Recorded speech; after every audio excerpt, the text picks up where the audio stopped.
നമ്മൾ ഒരുപാട് കമ്പനിയുടെ സ്റ്റോറി, മാർക്കറ്റിംഗ് സ്ട്രാറ്റജി ഇതൊക്കെ ഡിസ്കസ് ചെയ്യാറുണ്ട്. എന്നാൽ ഞാനിന്ന് പറയാൻ പോകുന്നത് 10 മില്യൺ കുട്ടികളെ കൊന്ന് 100ഓളം കുട്ടികളെ അടിമകളാക്കി പീഡിപ്പിച്ച ഒരു കമ്പനിയെക്കുറിച്ചാണ്. The world biggest brand. The world's biggest food company, Nestle. The Nestle company. Nestle collects millions of gallons a year from springs in Southern California. 1867 സ്വിറ്റ്സർലാൻഡിൽ പോഷകക്കുറവ് മൂലം കുട്ടികൾ മരിക്കാൻ തുടങ്ങുന്നു. ഇത് കണ്ട ഹെൻറി നെസ്ലെ ഒരു പുതിയ മിൽക്ക് പ്രൊഡക്റ്റ് പ്രൊഡ്യൂസ് ചെയ്യുന്നു, Nestle milk. It was A huge success. പിന്നീട് ഹെൻറി നെസ്ലെ ഡാനിയൽ പീറ്റർ എന്ന ചോക്ലേറ്റ് മേക്കറിന് കൂടെ പാർട്ട്ണർഷിപ്പ് ചേരുകയും അതൊരു വലിയ കമ്പനിയാക്കി ഉയർത്തിക്കൊണ്ടുവരികയും ചെയ്തു. ഒടുവിൽ 1875 ഹെൻറി നെസ്ലെ വോളണ്ടിയറി റിട്ടയർമെൻറ്റ് എടുക്കുകയും സ്വന്തം കമ്പനി സെയിൽ ചെയ്യുകയും ചെയ്തു.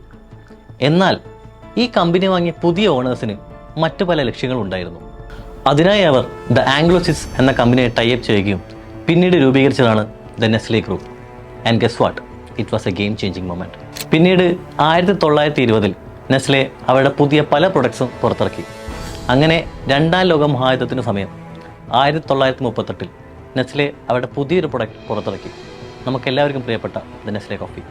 വേൾഡ് വാർ 2 സമയത്ത് ഇൻട്രൊഡ്യൂസ് ചെയ്യാൻ പറ്റിയ ഏറ്റവും ബെസ്റ്റ് പ്രൊഡക്റ്റ് ആയിരുന്നു നെസ്ലെ പുറത്തിറക്കിയ നെസ്ലെ കോഫി.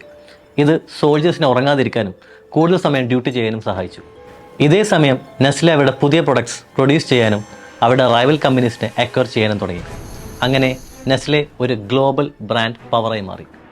ബട്ട് നെസ്ലെ എന്ന ഗ്ലോബൽ ബ്രാൻഡിന് ഇതൊന്നും മതിയായിരുന്നില്ല. They had a plan B. Billions of dollars earn ചെയ്യാനും ബില്യൺസ് ഓഫ് ലൈഫ് നശിപ്പിച്ച് കളയാനും.